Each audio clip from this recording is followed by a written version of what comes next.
It's been a while since I felt this kind of connection, a burst of enthusiasm, but the sort that still brings peace.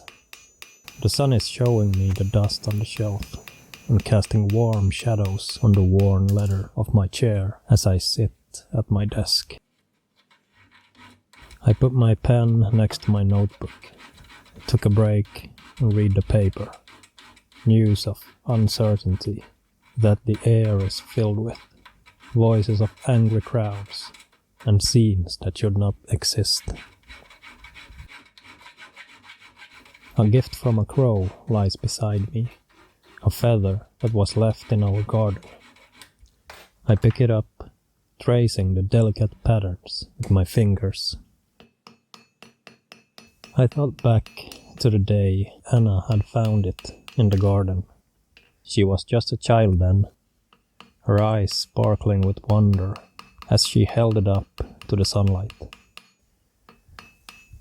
Now years later, the feather was a relic of a time long past. Anna is a woman herself, her laughter echoing through the house. A reminder of the life that had gone on without me. My body ached, a constant reminder of the weight of time. My wrinkles are getting deeper as I read the news. The feeling of desire is shifting to, is it helplessness? I take a deep breath, feeling the smell of leather. 90 years of teaching, 90 years. My body is feeling heavy. The burning feeling and the stinging pain in the heart comes more often these days. The months I have left might be less than the fingers of my hands, they say.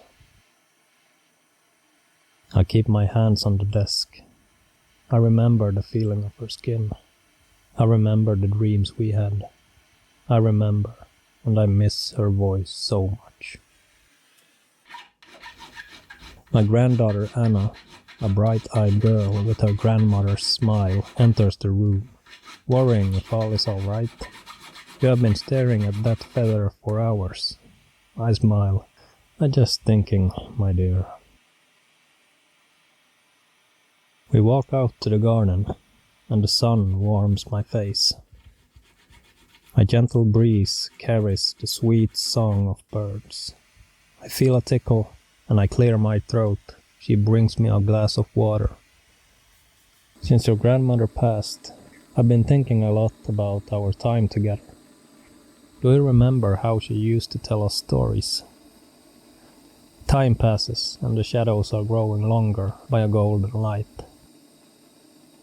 When I started to write my book, I shared the same experience as yesterday, inspired.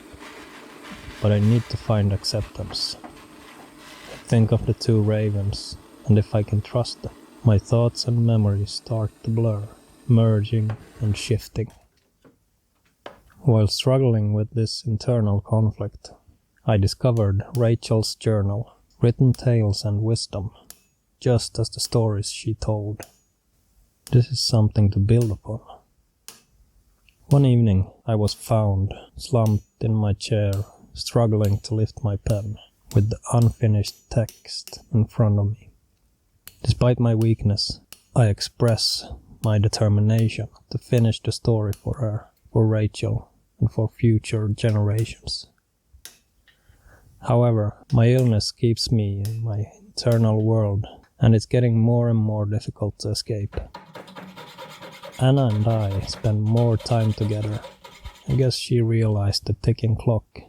And I realized, not surprising, but she is just like Rachel. She is living in her own realm. This realization becomes a turning point.